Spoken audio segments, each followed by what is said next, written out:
കർത്താവായ യേശുക്രിസ്തുവിൻ്റെ നാമത്തിൽ പ്രഭാതവന്ദനം.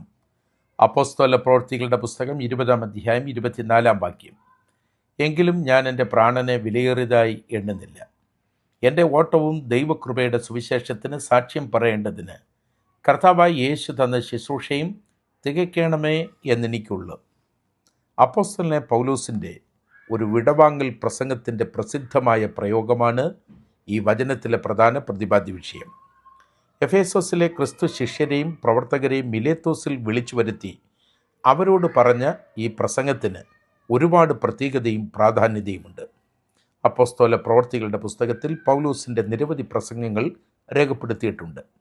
എന്നാൽ ക്രിസ്തീയ പ്രവർത്തകരോടും വിശ്വാസികളോടും മാത്രമായി നടത്തുന്ന പ്രസംഗം എന്ന പ്രത്യേകത 20-ാം അധ്യായം 17 മുതൽ 35 വരെയുള്ള വാക്യങ്ങൾക്കുണ്ട്.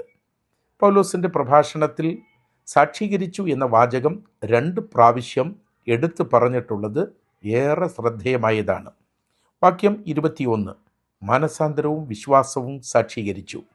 വാക്യം 24 ദൈവകൃപയുടെ സുവിശേഷം സാക്ഷീകരിച്ചു. ആരോടൊക്കെ സാക്ഷീകരിച്ചു എന്ന് 21-ാം വാക്യത്തിൻ്റെ അവസാന ഭാഗത്തും എങ്ങനെ സാക്ഷീകരിച്ചു എന്ന് 20-ാം വാക്യത്തിലും രേഖപ്പെടുത്തിയിട്ടുണ്ട്. ഭവന സന്ദർശനവും പരസ്യയോഗവും ആദിമ അപ്പോസ്തലന്മാരുടെ സുവിശേഷ പ്രചാരണത്തിനുള്ള മാധ്യമമായിരുന്നു. എല്ലാ വീടുകളിലും സുവിശേഷവും സുവിശേഷത്തിലൂടെ ദിവ്യ സമാധാനവും അനുഭവിപ്പാൻ ദൈവം കൃപ ചെയ്യട്ടെ. അതിനായി ദൈവസന്നിധിയിൽ നമുക്കും ഒരുങ്ങാം.